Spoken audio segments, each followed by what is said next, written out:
welcome to the Nott Files, and today we have a special guest, and that special guest would be my father, Gary Nott.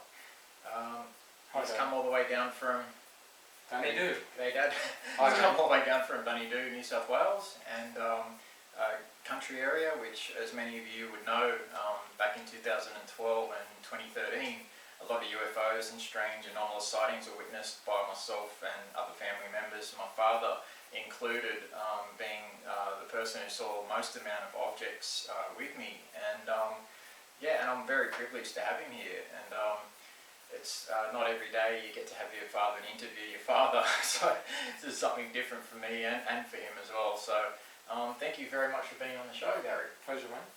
Pleasure. Thank you. So can you tell us a little bit about yourself, about your occupations in the past, what you've done, what made you go to Dunedoo in the first place? Well, firstly, I was born in Dunedoo, raised in Dunedoo, went to school in Dunedoo, and then after getting a job in a bank in Dunedoo, getting transferred in the bank, the Commercial Bank of Australia, which ultimately became part of the Westpac organisation back in 82. In Westpac then until 85, and then I had a slight career change for a year or two. And then after that into the State Building Society, which got taken over by St George Building Society. And with St George for nearly 20 odd years.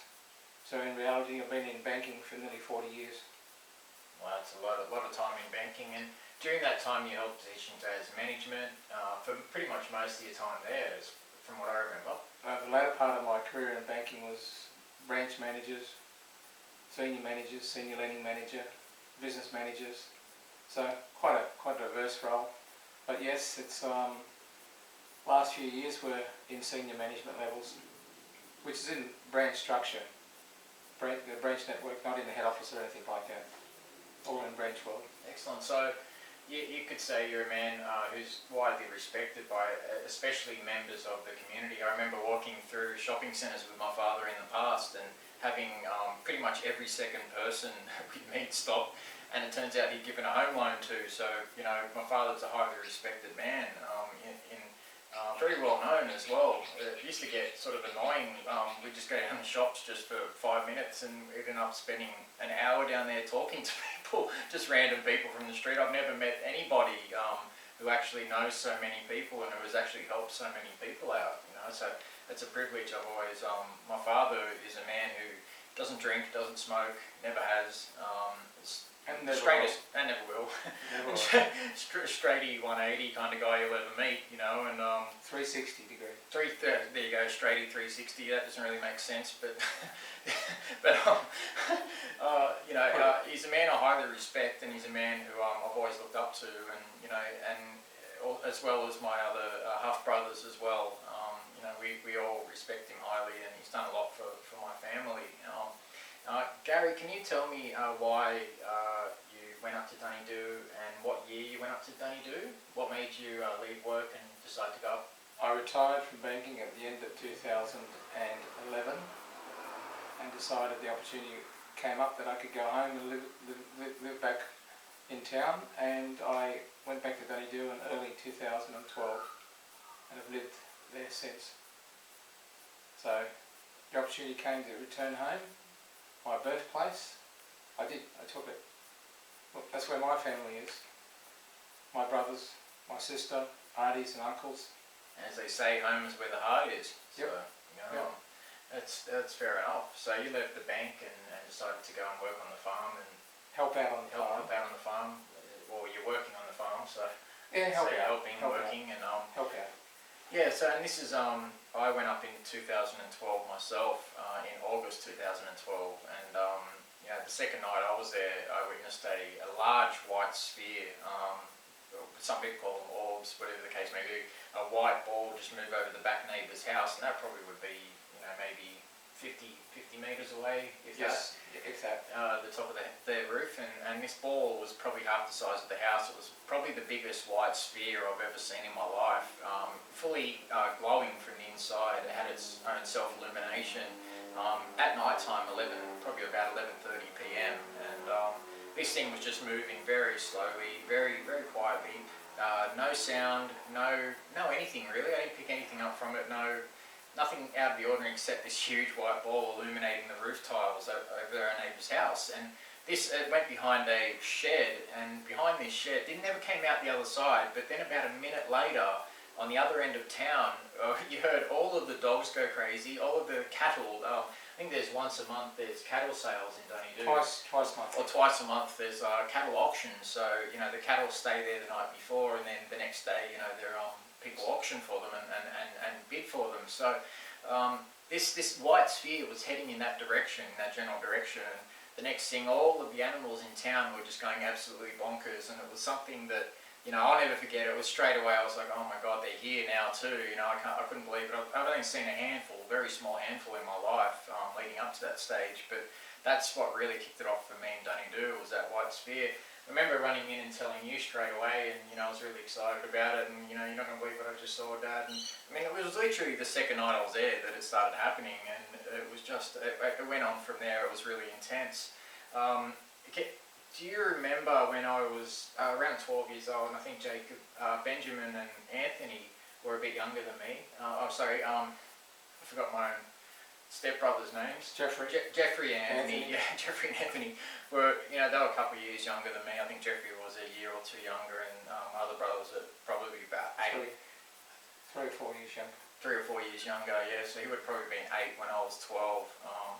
And we were out camping in the backyard, and I'd go every second weekend to see my father. I lived with my mother at that stage, and my father and my mother had broken up, so I had visitation with my father once every fortnight. And I remember it was a really hot summer night, and myself and my 2 stepbrothers were camping out outside, and just on our backs looking up at the stars in the backyard, as you do as children, and the next second a red sphere first of all came into play, and this thing was just zipping around the sky, and it was just doing all these incredible manoeuvres, and I pointed out to my brother Anthony, and then Jeffrey spotted it as well, and they were going, wow, oh my God, what is that thing? And it was just doing all these incredible manoeuvres. It would stop over here, then it would go off in this direction really quickly without any forward inertia whatsoever, and we were just transfixed by it. It was like watching a television show, like watching a science fiction movie, right above your heads taking place. We were absolutely transfixed.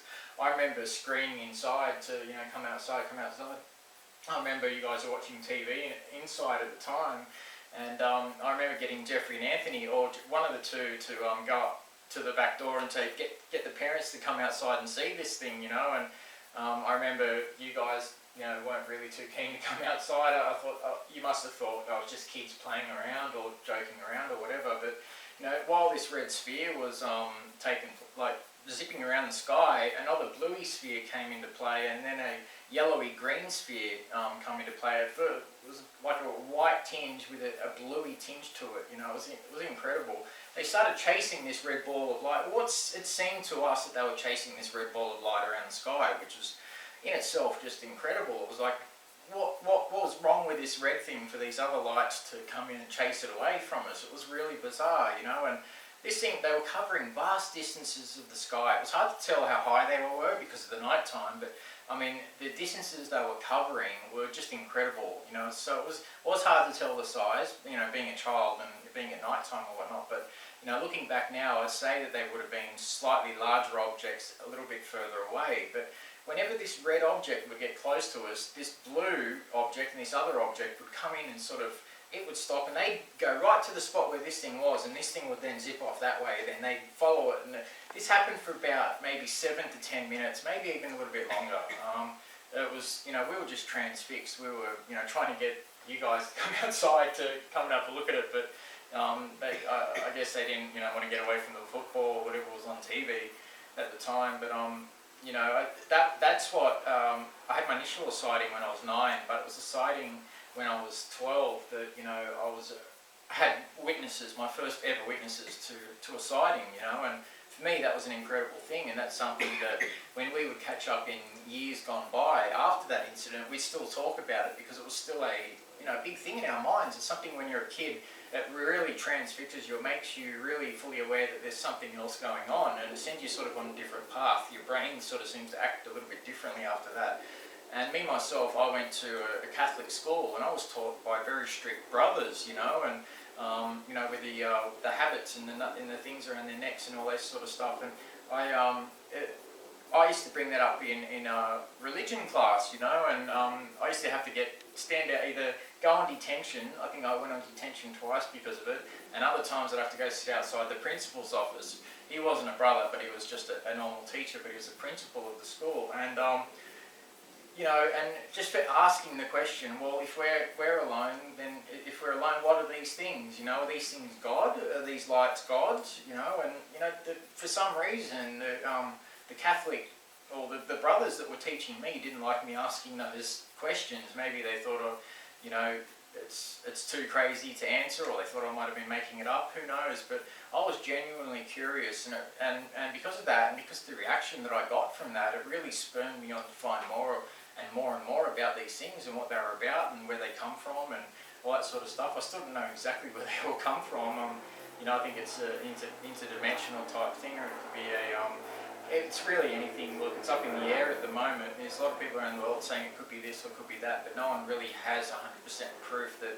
a scientist could sit down and say, okay, well that's it, that's all we need, that's the smoking gun. There's nothing like that, unfortunately. And no amount of footage, I've come to know myself now, no amount of footage in the world is going to convince every person in the world that this thing exists. So I think it's more of a thing we need to become more open-minded about it, instead of in the past where people have shut down people like myself for talking about this sort of subject and call us crazy because it just doesn't fit into your paradigm, or you haven't experienced it yourself. And that this attitude is changing thanks to the internet, thanks to people becoming more open-minded. But the fact is, it's gone a little bit past that now, where there's too much conspiracy now is involved in this whole UFO thing, and the actual phenomena itself is getting neglected and pushed to the side, which is absolutely ridiculous.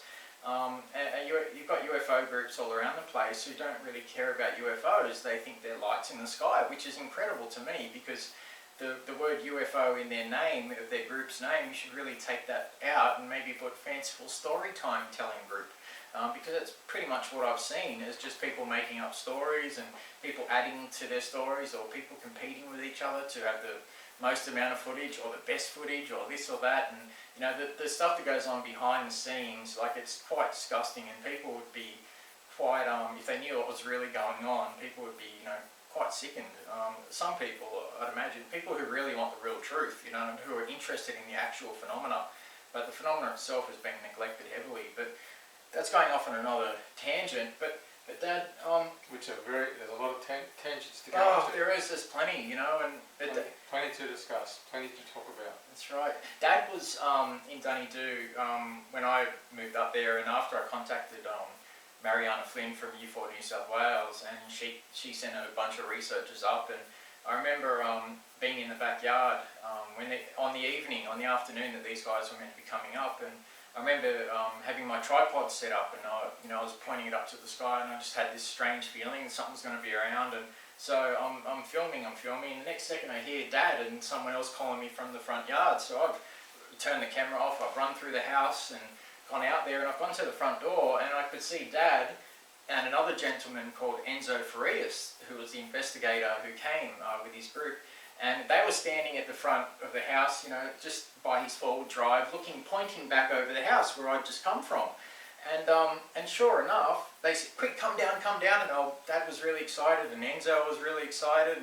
And so I've come to where they were standing, looked back to where I came from, and right above the house is a massive disc-shaped, ovoid-shaped, glowing orange object, just moving slowly, silently over the house.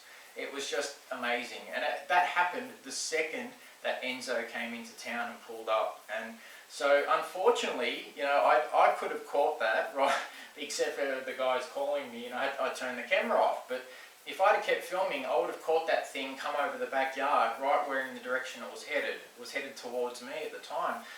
Now this happened a couple of times in Dunedoo, where we'd have these orange spheres of light, or balls of light, or orbs, whatever you would like to call them, would come at us, and or come at me in the backyard or whatever. And this one time in particular, I called out to Dad, and this thing was huge, and it was over diagonally across a neighbour's yard at the time, and it was heading towards us. It was probably about maybe about 20 feet in diameter, maybe a little bit bigger, and you know, probably about 30, 40 feet off the ground, so it's quite low, and you could see it. There's no sound as usual with these things, no noise whatsoever, but I yelled to Dad. I said, Dad's got to see this one, you know, so I ran to the back door, and I've looked at Dad, and he's come out eventually, and he stood there at the door, and he looked at this thing, and he watched it for a second or two, and I remember your reaction was, you know, that was meant for you, you know, and then you turned around and walked away. You saw this thing, the second that Dad saw it, this thing completely disappeared, shrunk in on itself and was gone. And this is in the afternoon, daytime,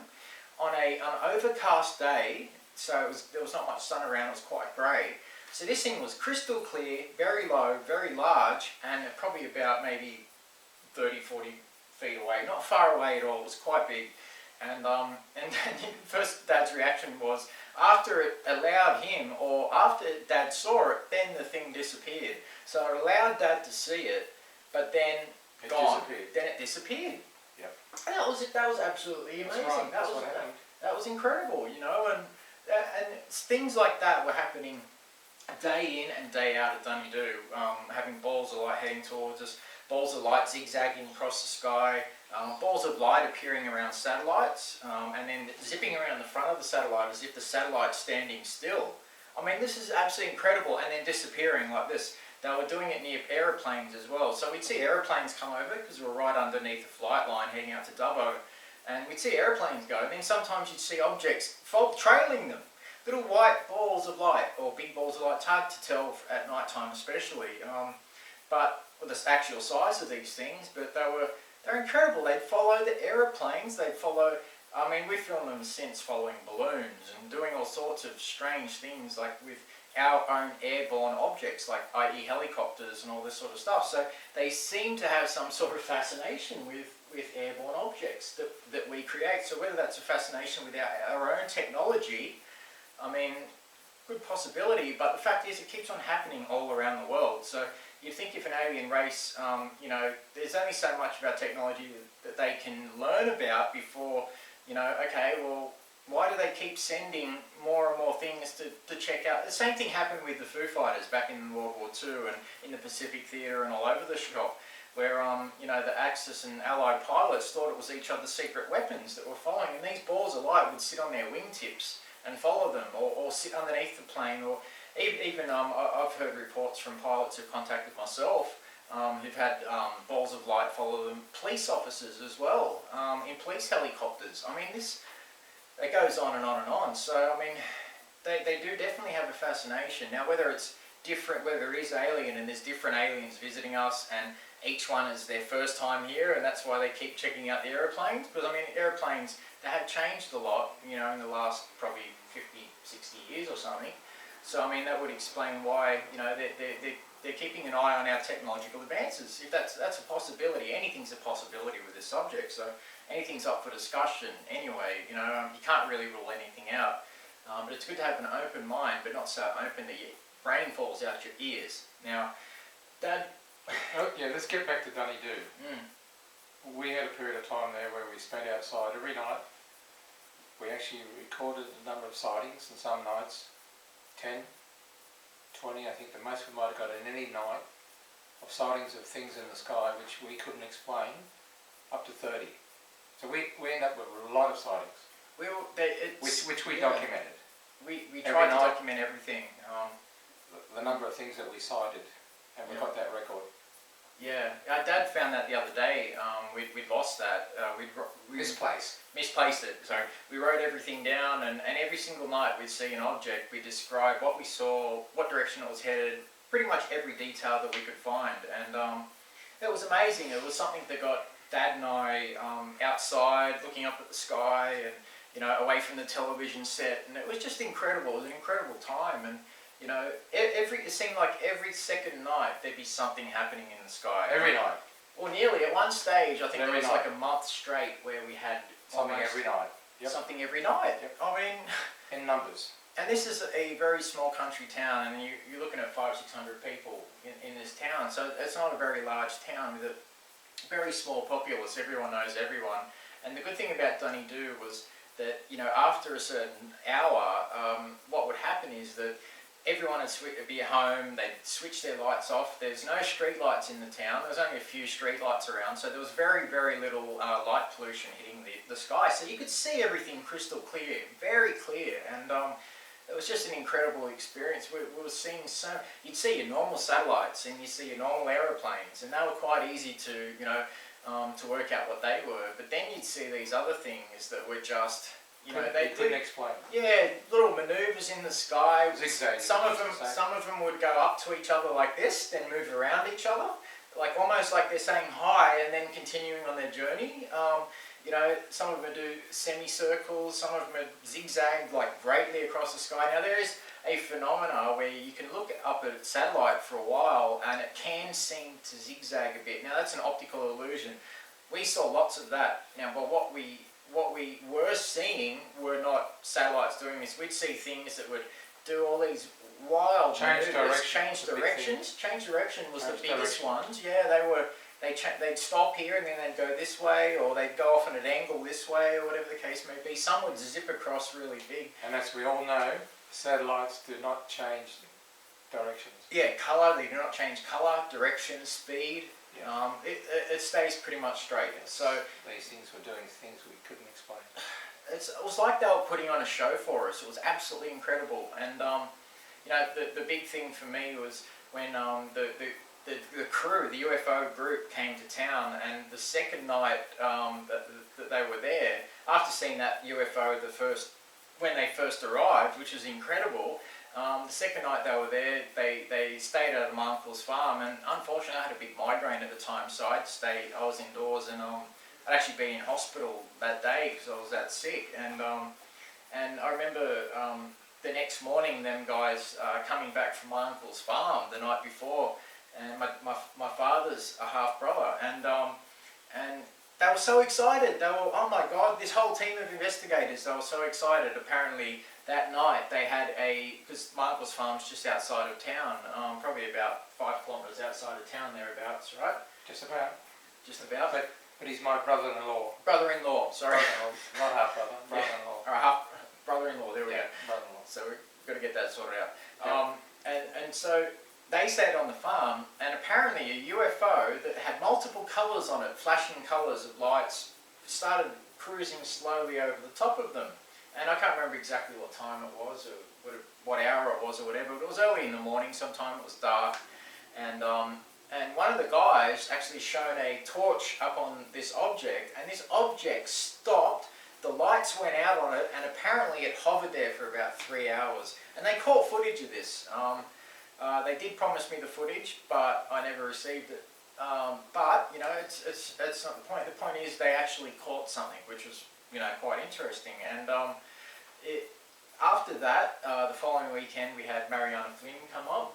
And these guys had said, you know, don't go to the press. So that's the last thing I wanted to do at the time, was go to the press, you know. And so, you know, I didn't. And but I was still posting on my YouTube channel under a fake name, so to speak, Night of Truth 79, and just trying to get this stuff out there because it was really bizarre. And you know, I knew nothing about photography at the time, so I was learning. And you know, I'm sure I made a couple of mistakes during the daytime. You'd get really excited, you leave your camera out for 5-10 minutes, come back, and then you'd see one of these rods fly by. And at the time, I thought, oh wow, that's incredible. That doesn't look like an insect, so it must be a UFO. So I put some of them up on the channel. What are these things? You know, I didn't say they were alien, anything. I just didn't know. And now, you know, 4.5 years later, I've learnt, due to knowing about photography, that what they actually are insects. Maybe an unknown type of insect. Who knows? But they are more than likely insects. So, you know, it's about like you've got to be expected to make mistakes. You know, I want this to be taken scientifically serious by scientists around the world. You know, and scientists make mistakes, and that's how you find out what will work, by finding out what will not work. So, you know, it's all a learning curve. You know, for me, I'd never picked up a camera before 4 years ago. You know, so I knew nothing about it. So when you know all the little nuances about it, you can work out what's what looks like what. You know, and now I only show what we see with the naked eye. You know, other stuff I'll call unusual captures on the website. So, yeah, it was just amazing. We're seeing one thing after another, and you know, it's something that brought my father and I really close together, and you know, it's something that really it was a special thing, you know, when you've got this light show going on over your head at night during the daytime. You know, it was just in this small country town with a very small populace. Makes you wonder what's so special about this town. Now, I did in my research find out that there are very high quantities of quartz crystal, veins of it running through the whole town. You know, you could go up to a mountain on one of the farms and then pick out bits of quartz out of the side of the mountain, you know, and fossils. It's got one of the oldest leaf fossils in the world. Glossoteris leaf fossils, 350 million years old. Incredible stuff. And it's only found in one other place in the world, in South Africa. So I mean, the town is quite special and it's quite unique for a lot of its properties. There's a petrified wood forest there that the council unfortunately bulldozed over. But you know, it's a very special town. There's something about it. It's very strange, very quiet, very sort of backwards, and you wouldn't expect that it's just 4.5 hours from Sydney. You know. So yeah, Dad, I wanted to ask you, what would have been the most incredible thing that you remember seeing yourself with me? I mean, there was a lot of stuff to choose from, but it's all relevant. It's all important. Everything we saw. Yeah.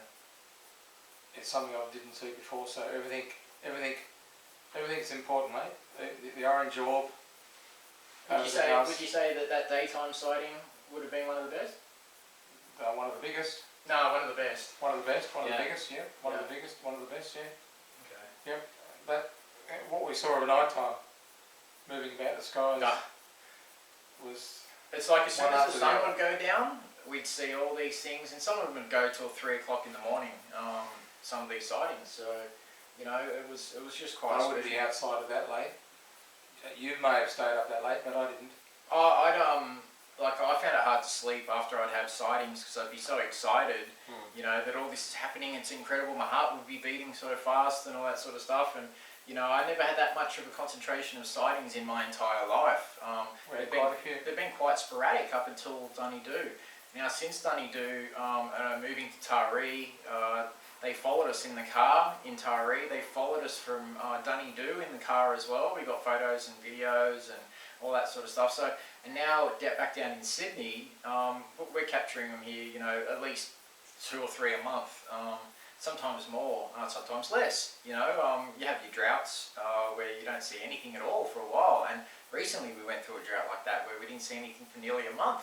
And for me, I was sort of it's over, it's finished, you know, it's the end of it all. But no, it didn't work that way, and they still keep coming. It's when you worrying about not seeing them, that's when you won't see them. But when you just relax, calm yourself, think, look, what will happen will happen. You know, if it's going to stop, it's going to stop. That's when I notice. That's when you start seeing stuff again. And for me, you know, it's almost like they can read your thoughts. You know, the amount of times that I've put thoughts across to these things, and I don't know whether it could have been a coincidence. You know, a few times you'd think, okay, do this, or you talk out loud, okay, show me you're not this or that by doing this, and it would just stop and then it'd go to the right and take off that direction or something like that. You know, something amazing. And you know, that happened time and time again with all sorts of, you know, people. People were coming. Dad was there when people were coming from all around Australia. When I went in the Sun Herald, which is a very popular newspaper here in Australia, you know, we had 2 Sun Herald reporters that actually witnessed UFOs with us, with UFO Group President, in the backyard. And these white balls of light came along within seconds of these guys rocking up. And Mariana said, "Can you get your friends to come?" And I went, "Oh, yeah, no pressure, but I'll try." And I just thought, guys, now's the perfect time. That's all I thought. Within 5 seconds, 2 balls of light came over the house, catching up to each other. You know, that's part of the reason why I think that this may have something to do with the human mind of certain people. You know, we don't know much about the human mind yet, what it's capable of. I think that these things are out there, probably in another dimension, but they're there all the time. Same as ghosts, the ghost phenomenon. I think that all this sort of stuff comes from a similar kind of place, the way they appear and disappear, and you know what spectrums they're witnessed in, the places around the world they hang around, old, you know, haunted homes and old, you know, basically monoliths and stuff like this, you know. So there's a lot in common, and I could keep going on and on and on. I'm writing about that in my book at the moment.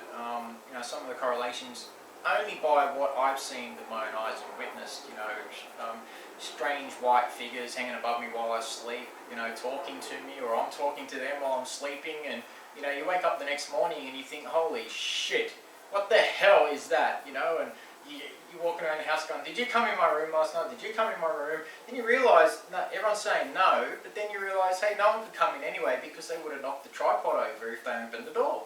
So fail-safe mechanism. So whatever these things are, they can float through walls, they can do all sorts of stuff. And please tell us your story, Dad, of what you called up and told me when I left Dunedoo, and you saw something at the end of your bed. Can you tell the audience, please? It's a very interesting story. Something floating over the side of the bed, along the side of the bed. White. Appeared to be human shape, human form. Can't explain it. When you I was say wide awake. When you say human form, you mean it had a neck, Shape. A human shape. a human shape to it. Yep. Yep. But was the shape definable? I.e., did you see where the neck went in, or was it like something with a shroud over it? Something like that, yeah. Something with a shroud. Yeah. This has been reported. This is what I filmed. A similar kind of entity or apparition, whatever you want to call it. Over me while I sleep. And my father's not a person to come up with stuff or make things up or blow things out of the water from something small to something big. My father tells it how it is. And so when he told me this, I was just like, wow, that's incredible, This thing, it was up off the ground too, wasn't it? It wasn't touching the ground? No, is that right? Beside the bed. So it was actually above the bed, beside the bed. It was above and beside the bed and drifted down the side. And what did you say to it? Not much. Didn't you say, I can see you or something? Yes, I can see you. I can see you. What do you want? What do you want? And then What what do you happened? want? After a few seconds, it disappears. Wow. Did you feel any malice? Did you feel No. any ill? No. You felt peaceful? You Yes. felt calm? Yes, You weren't worried about this thing at all? if it's going to do something, it's going to do something. If it's not going to do something, I guess so. There's not much you can really do about it. not much you can do about it. Yeah. So, when I heard that story, I thought, oh my God, that's incredible. That's something like what I'm seeing, very, very similar. Yeah, that's happened 3 times. It's happened to Dad three times. 3 times in 4 years. Yeah, incredible. Three I remember times being in the home in Dunedoo, and I was there working on it one day myself, and I went in and sat on the bed and had a bit of a break, and I was playing around on the computer, on the internet or whatever, and next second I smelt this smell, like this perfume smell, really strong, really pungent perfume smell, and it seemed to envelope all around me, and basically I got up and I walked out the door. I'm sure trying to smell this, and anyway, I got into the hallway, and as soon as I got into the hallway, I heard what sounded like jazz music, very low, but all around me, like very low, but I could perceive it. It was jazz music, and so I kept walking up there to the kitchen, and I'm like, where's it coming from? And when I get to the kitchen, thinking the noise is coming from the kitchen, I'd be like, hold on a sec. Then it sounds like it's coming from behind you. And then it sounds like it's coming from the lounge room. And I'd walked around the house looking for the source of this smell and the source of this music. And I could not for the life of me find it. Then all of a sudden it just disappeared. Everything went quiet. There was no more music, no more anything. And that was the end of it. So Dad, can you tell me what the sightings have been like since I've left Dunedoo? I left Dunedoo about 4 years ago now. I think 2013. Can you tell us what the skies have been like in Dunedoo since I've left? In summary, I can tell you they're nowhere near what they were like when you were there. Meaning? The numbers have dwindled very dramatically.